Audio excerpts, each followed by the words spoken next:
Hi guys, तो आज मैं आपको बताऊंगा एनएसएम 15 2026 का जो सिलेबस है उसको चैप्टर वाइज कौन से चैप्टर से कितने मार्क्स के क्वेश्चन आएंगे। तो आज हम इसको डिटेल में डिस्कस करेंगे।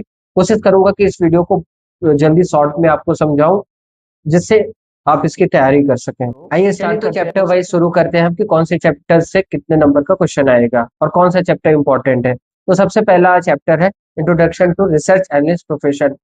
ये चैप्टर से सिर्फ एक नंबर का क्वेश्चन आएगा, लेकिन अगर आप एक अच्छे रिसर्च एनालिस्ट बनना चाहते हो तो फर्स्ट चैप्टर आप अच्छी तरीके से समझो कि रिसर्च एनालिस्ट होते कैसे हैं, क्या उसको प्रोफेशन होता है, कैसे क्या उनमें क्वालिटीज होनी चाहिए, क्या रोल्स एंड रिस्पॉन्सिबिलिटीज होती है।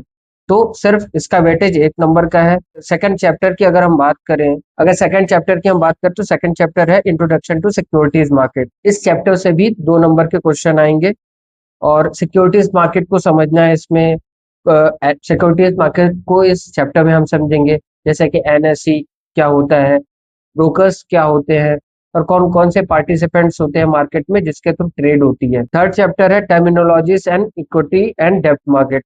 इक्विटी और डेप्थ मार्केट में कौन कौन से टर्मिनोलॉजी, तो इस चैप्टर से 2 नंबर का क्वेश्चन आएगा। और फोर्थ चैप्टर है फंडामेंटल ऑफ रिसर्च। तो इस चैप्टर से ये चैप्टर है टोटली रिसर्च पे, किस तरह से एक रिसर्च एनालिस्ट रिसर्च करता है और क्या क्या चीजें ऑब्जर्व करनी चाहिए रिसर्च में। तो इस चैप्टर से 5 नंबर का क्वेश्चन, अपने 5 नंबर का वेटेज है इस चैप्टर से। चैप्टर 5 बात करें तो इकोनॉमिक एनालिसिस, ये बहुत ही इंपॉर्टेंट चीज है। इकोनॉमिक एनालिसिस अगर जब आप चैप्टर पढ़ेंगे तो आपको बहुत अच्छा लगेगा जानने में कि कैसे मार्केट वर्क करता है,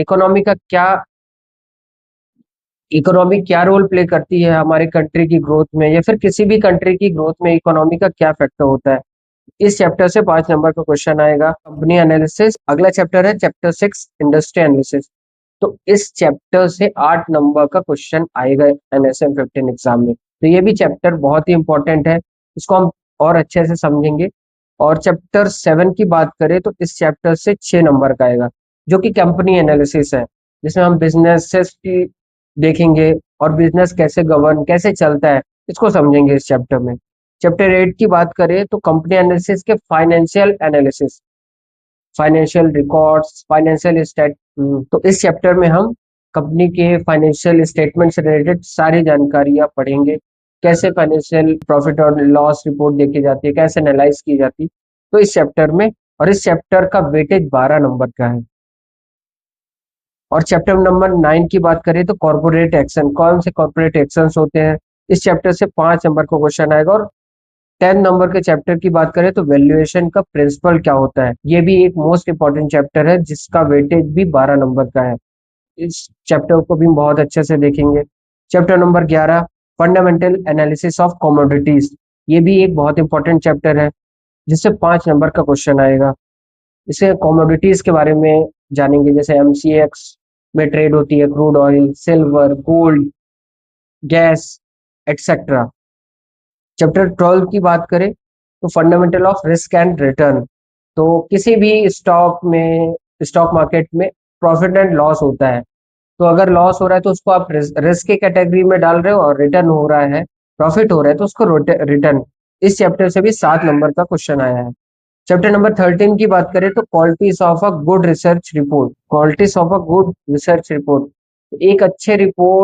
एक अच्छे रिसर्च रिपोर्ट की क्या क्वालिटीज होती है, इस चैप्टर से 5 नंबर का क्वेश्चन आया है। चैप्टर 14 की बात करें तो लीगल एंड रेगुलेटरी इन्वॉल्वमेंट, इस चैप्टर से 10 नंबर के क्वेश्चंस आए हैं, जो कि ये इंपॉर्टेंट चैप्टर है, इसको हम डिटेल में समझेंगे। उसी तरह से चैप्टर 15 की बात करें तो टेक्निकल एनालिसिस, ये भी एक बहुत इंपॉर्टेंट फैक्टर चैप्टर है। चैप्टर 15 है टेक्निकल एनालिसिस, ये भी एक बहुत इंपॉर्टेंट और सबसे ज्यादा क्वेश्चन पूछे जाने वाला चैप्टर है। इसको हम बहुत अच्छे से डिटेल से पढ़ेंगे। तो यहाँ पर हमारे सारे चैप्टर के वेटेज कवर होते हैं। आगे मैं आपको चैप्टर 1 से लेके चैप्टर 15 तक के वीडियोस दूंगा, जिससे आप भी अच्छे से प्रिपरेशन करें और मैं आपकी उसमें मदद कर सकूं। Thank you.